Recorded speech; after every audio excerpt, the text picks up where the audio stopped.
I'm Emily, and this is Leslie. We are here with you for Tuesdays at 2, which we do each week at 2 o'clock on Tuesdays on Facebook, where we give you the latest in small biz tips and trends. That's what we do. So recently I read a really interesting article that I wanted to share with you today. It was an interview with Salesforce founder Mark Benioff, who's had a really interesting journey from workaholic salesman at Oracle to public company CEO, okay? And he's a billionaire who really puts his money where his mouth is, okay? So he set aside 1% of his company's shares to fund a philanthropic foundation, which still exists to this day.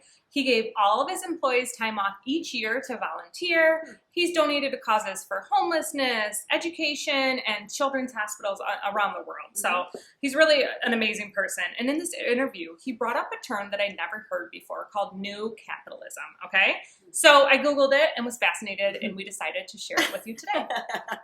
So essentially, new capitalism posits that for capitalism to thrive, the system needs to evolve to be fair, inclusive, and sustainable.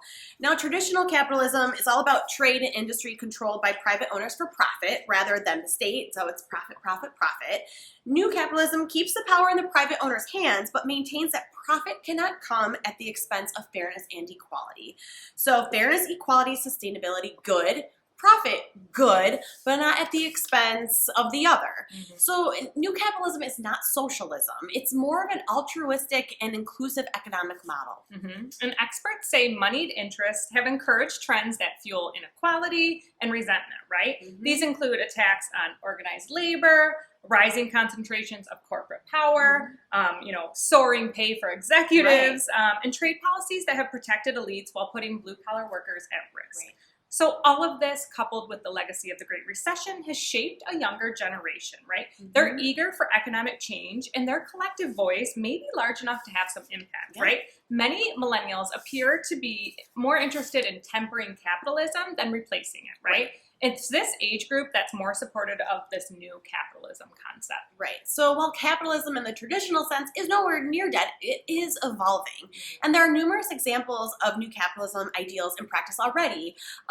Something that may give you an idea for something to incorporate in your business if you're interested in this concept.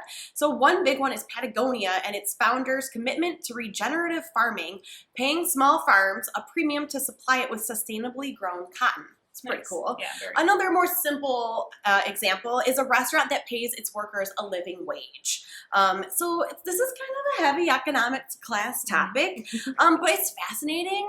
We feel like it's important, something for you guys to know about. What are your thoughts on new capitalism? Do you support it, and or do you find yourself supporting more companies that embrace more altruistic ideals? Tell us in the comments. We'd love to know. So that's all we have for you this week on Tuesdays at 2. I'm Leslie. This is Emily. We'll see you guys next week. Bye.